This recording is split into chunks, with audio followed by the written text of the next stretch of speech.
ये तो सत्य है।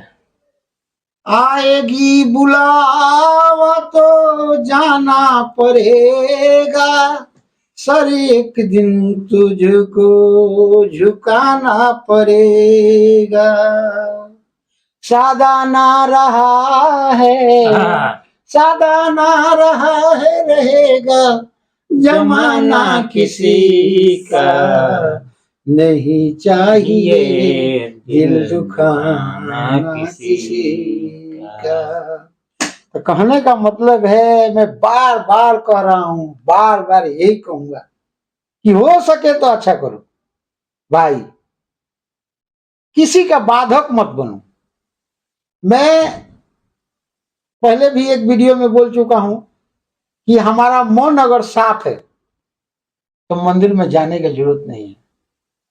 समझता हूं कि इंसान जैसा भक्षक इस दुनिया में कोई नहीं है, और रक्षक भी है और भक्षक भी है। फैले हो लेकिन परंतु चूकी, अर्थात भाई समझो का कहो तनी पॉइंट पाओ। लेकिन परंतु चूकी अर्थात इस चार भाषा का प्रयोग किया गया है महाभारत में। जब दुर्योधन कुछ बोल रहा है तो विदुर जी परंतु, लेकिन, चूंकि बात कर रहे हैं। लेकिन चूंकि परंतु अर्थात जो इंसान भाई समझेंगे वो हमारी भाषा को समझेंगे।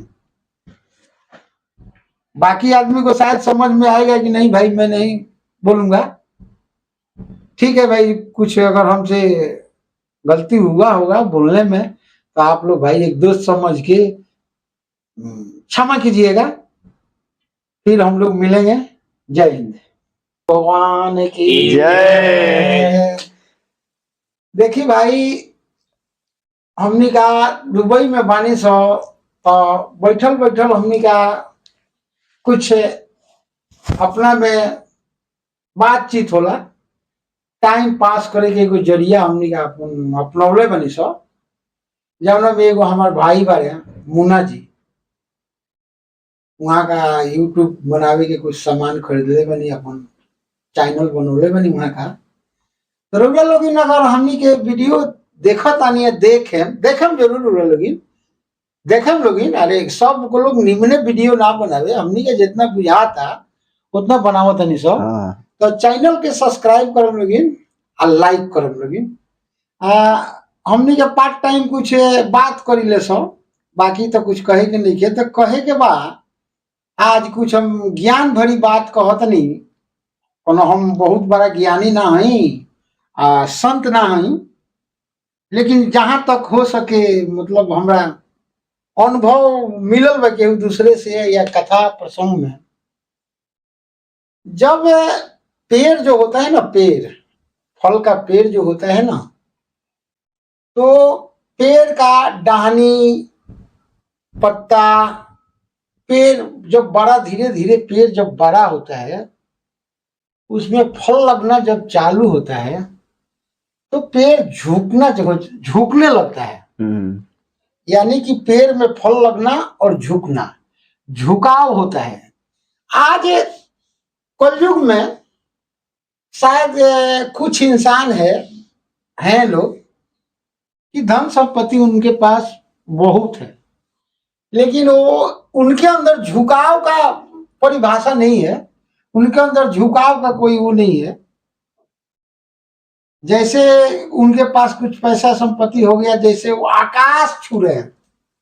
नहीं भाई, मेरा कहना है कि आदमी के पास जब धन बल हर चीज पर्याप्त हो तो इंसान को झुकना चाहिए। झुकना कोई खराब बात नहीं है, खराब बात नहीं है, सही बात, झुकना कोई खराब बात नहीं है। इसलिए कलयुग, आज कलयुग चल रहा है, प्रथम चरण कलयुग का चल रहा है। त्रेता, द्वापर, सतयुग, एक कई युगे आकर के चली गई। तो हमारा कहना है कि कलयुग में अनुभव की बात है, अनुभव हमने किया है, मिलाया है कि जो सही कर्म करेंगे, जो सही कर्म करेंगे, जैसे हम लोग कर्म अपना कर रहे हैं, इंडिया से कहाँ है, दुबई में आके अपना रोजी रोजगार कर रहे हैं, ड्यूटी कर रहे हैं, 10 रुपये कमा रहे हैं। 10 रुपये कमा के हम लोग अपने बाल बच्चा का परवरिश करते हैं, अपने बाल बच्चा को देखते हैं। तो हम लोग रोटी कपड़ा इससे आगे नहीं कर सकते हैं, मकान इससे आगे हम लोग नहीं कर सकते हैं, इतना ही हम लोग कर सकते हैं। लेकिन कलयुग में जो 2 नंबर का धंधा कर रहा है, जो किसी का लूट लिया, पाट लिया, छीन लिया, हड़प लिया, उसका उत्थान ज्यादा रहेगा। जैसे में अब कोई भी इंसान है, बाबू आपको भी बता रहे हैं, आप 3 वृक्ष लगाओ। ये कलयुग के समय में आप अपने हाथ से 3 वृक्ष लगाओ, मात्र 3 वृक्ष। एक आम का वृक्ष लगाओ, फल में सबसे उत्तम आम है। एक आम का वृक्ष लगाओ, एक अमरूद का वृक्ष लगाओ। और आप लोगों ने अखरोट का नाम सुना होगा। हाँ, अखरोट का नाम सुना, अखरोट का नाम आपने सुना होगा हम लोग। तो अखरोट का नाम सुना होगा। तो ऐसा है कि आम का जो वृक्ष आप लगा दीजिएगा, एक कलयुग का समय में पहले का एक पेड़ होता था गांव में, जो 3 आदमी मिलके भी पकड़ता था तो पकड़ में नहीं आता था। हमने देखा है आंख से, आप भी देखे होंगे। तो 3 आदमी मिलके एक पेड़ को पकड़ता था तो पकड़ में नहीं आता था। आज कलयुग का ऐसा प्रकोप है कि एक वृक्ष लगाइए आप, जिस समय वृक्ष लगाइएगा उसी साल उसमें फल आएगा, मोजर आएगा। जो मोजर से फल बनता है, फूल से मोजर बनता है, मोजर से फल बनता है, उसमें मोजर आएगा। वो आम का वृक्ष आपको 1 साल, 2 साल, 3 साल में आम खिलाना चालू कर देगा। ठीक है, ये कलयुग का प्रकोप है। लेकिन उसकी अवधि कितना है? उसकी अवधि मात्र जो पेड़ 2 साल, 4 साल, 5 साल में आपको अगर फल खिला रहा है, फल दे रहा है, उसका आप फल सेवन कर रहे हैं, उसका याव नहीं है। और 15 साल के अंदर में उसको सूखना ही सूखना है। आप लोगों ने भी देखा होगा गांव में नए पेड़ बहुत जल्दी फल देते हैं, बहुत जल्दी सूख भी जाते हैं। अभी आप एक अमरूद का वृक्ष लगाइए, वो भी अमरूद का वैसा ही है।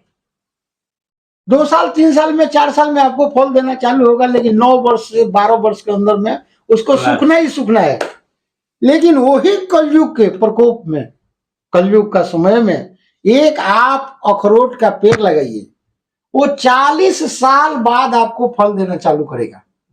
40 साल बाद। लेकिन 1000 वर्ष उसकी अवधि है। वो आपको लगातार 1000 वर्ष फल खिलाएगा, गारंटी के साथ। न गिरेगा, न सूखेगा। 1000 वर्ष तक आपको फल खिलाएगा, 40 वर्ष बाद फल देना। तो हमारा कहना है कि कलयुग में देखिए, जो जितना गलत करेगा उसका उत्थान होगा। ये समय का प्रकोप है कि जो जितना अपना विचार, धर्म, नीति, ज्ञान से भटक करके कोई काम कर रहे हैं, उसका उत्थान होगा। जब हमको मालूम है कि हमको गलत नहीं करना चाहिए, इंसान के अंदर इंसानियत होनी चाहिए। सब कहते हैं कि हमारे अंदर इंसानियत है, लेकिन इंसान को इंसानियत कब पता लगता है? समय पे, कि आपके पास जादव जी इंसानियत है या नहीं है। कहने के लिए तो सब कहते हैं कि हमारे अंदर इंसानियत है, हम इंसान है, लेकिन हम कहते हैं कि इसमें बहुत ऐसा आदमी आपको मिलेंगे जी खाली कहने के लिए, इंसानियत नाम की चीज नहीं है। हम कलयुग में इंसान एक व्यक्ति ऐसा है, इंसान व्यक्ति जो है वो हर चीज का दुश्मन है। जीव जंतु, डाल, पेड़, पत्ता, हर चीज। इंसान, यहां तक इंसान का दुश्मन है। बाकी जीव जंतु का तो बातें छोड़ दीजिए। हरे भरे पेड़ को हम लोग काट देते हैं। हमारा कोई अधिकार नहीं है कि हम हरा भरा पेड़ को काट दें।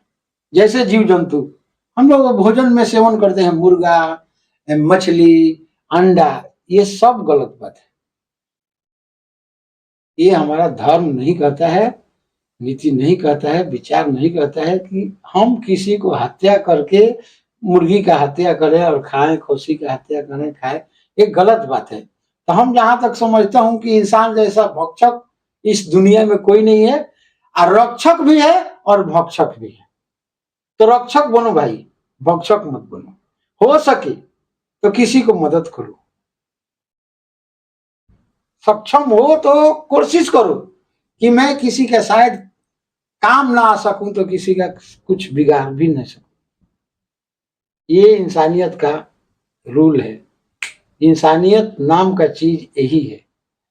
अगर बिगड़े काम को आपने बनाया नहीं, आपके सामने कोई काम बिगड़ गया, आप गौर से नहीं कर सकते हैं कि हम इंसान हैं भाई। आपके सामने कोई काम बिगड़ रहा है, उस काम को बनाइए, गिरे हुए को उठाइए, भटके हुए को राह दिखाइए।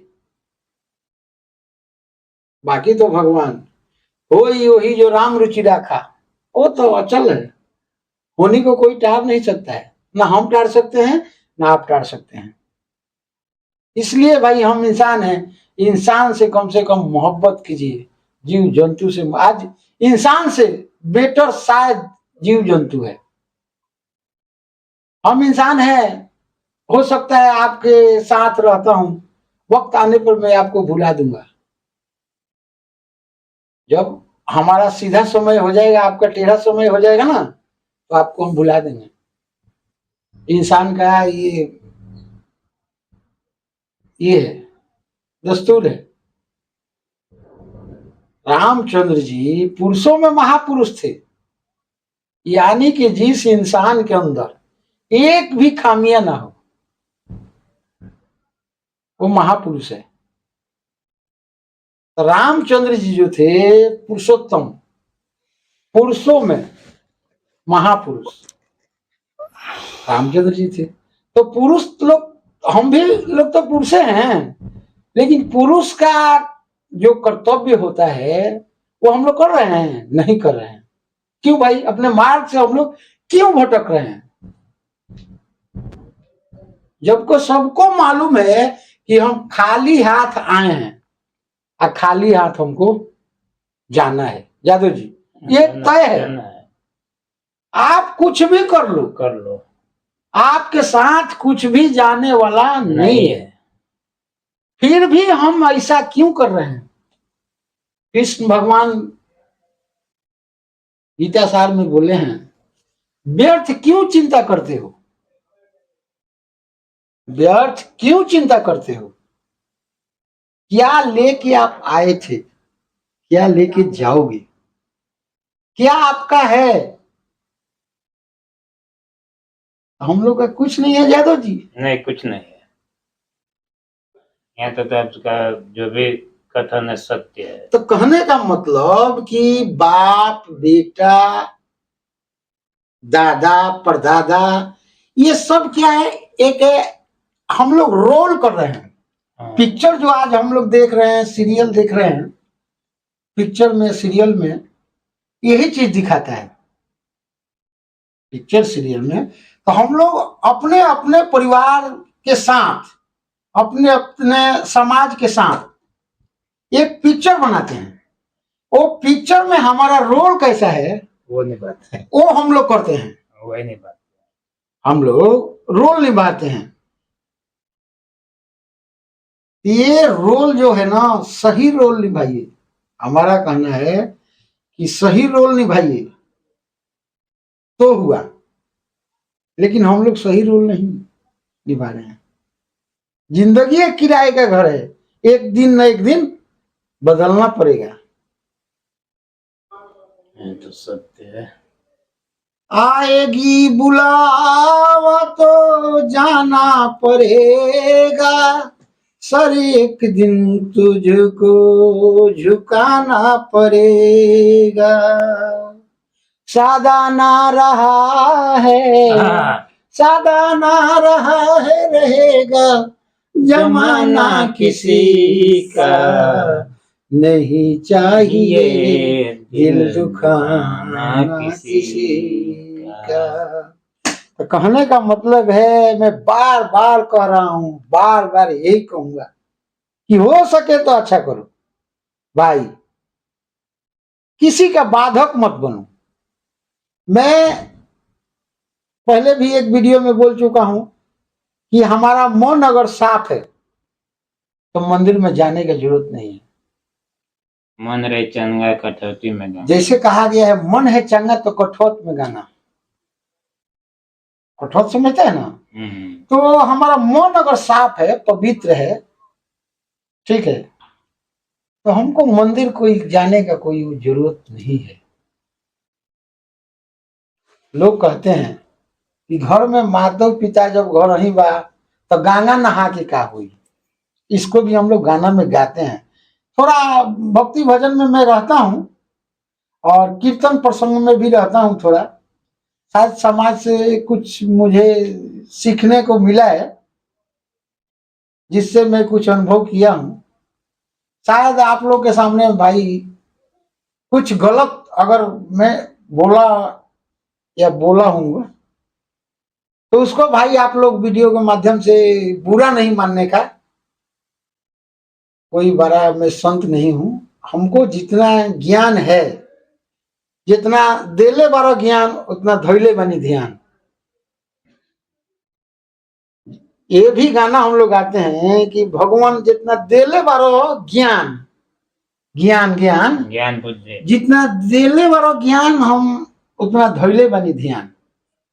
तो जादू जी हमारा कहना है कि हमको ऐसा लगता है कि भगवान शायद हम बैठे बैठे कहीं भी भगवान को पुकार सकता हूं और भगवान को मान रहा हूं, दिल से मान रहा हूं, तब मंदिर में जाने का हमको जरूरत नहीं है।